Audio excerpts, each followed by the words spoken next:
بسم اللہ الرحمن الرحیم۔ السلام علیکم ناظرین۔ برصغیر میں زندگی کی گاڑی کو آگے بڑھانے کے لیے 3 طرح کے کیلنڈر دیکھے جاتے ہیں، جن میں عیسوی کیلنڈر، اسلامی کیلنڈر اور بکرمی یا دیسی کیلنڈر۔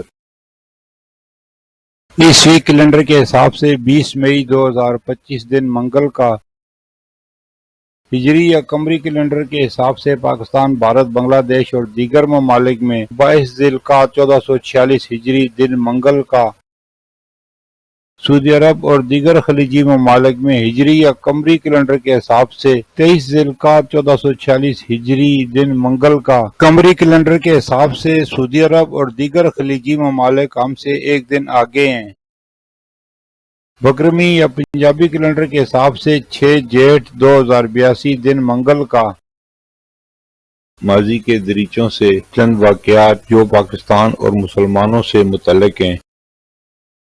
20 مئی کو حضرت سکینہ بنت امام حسین علیہ السلام کی ولادت ہوئی۔ آپ کربلا کے واقعے کی عینی شاہد تھیں اور بعد ازاں مدینہ میں عبادت اور زہد کی زندگی گزاری۔ 20 مئی 1883 عراق کے پہلے حکمران فیصل بن حسین کا یوم ولادت۔ 20 مئی 1883 کو طائف میں پیدا ہوئے۔ مشروطی حکومت کے قیام کے بعد جدہ سے عثمانی پارلیمنٹ کے رکن منتخب ہوئے تھے۔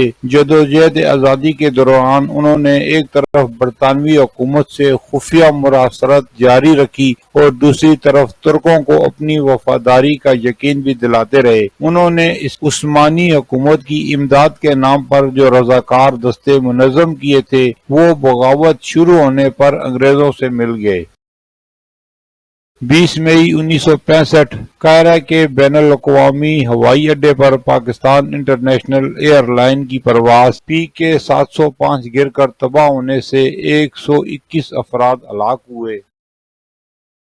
20 مئی 1999 کارگل جنگ کا آغاز ہوا، جس میں پاکستانی اور بھارتی افواج کے درمیان شدید جھڑپیں ہوئیں اور اس کا جو نتیجہ نکلا وہ آپ کو پتہ ہے۔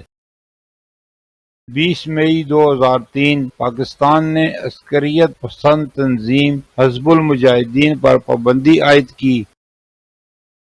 20 مئی 2010 فیس بک پر پابندی کے بعد پاکستان ٹیلی کمیونیکیشن اتھارٹی نے انٹرنیٹ پر توہین آمیز مواد کی نگرانی کے لیے اقدامات کیے، جس میں صارفین سے ایسے مواد کی نشاندہی کی درخواست کی گئی۔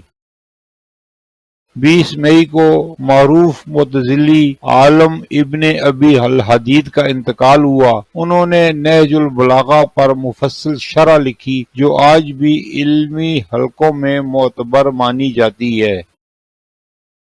ایرانی عالم شمس الدین بہبانی کا انتقال 20 مئی کو ہوا۔ وہ اصول فقہ اور تصوف کے ماہر تھے اور انہوں نے متعدد کتب تصنیف کیں۔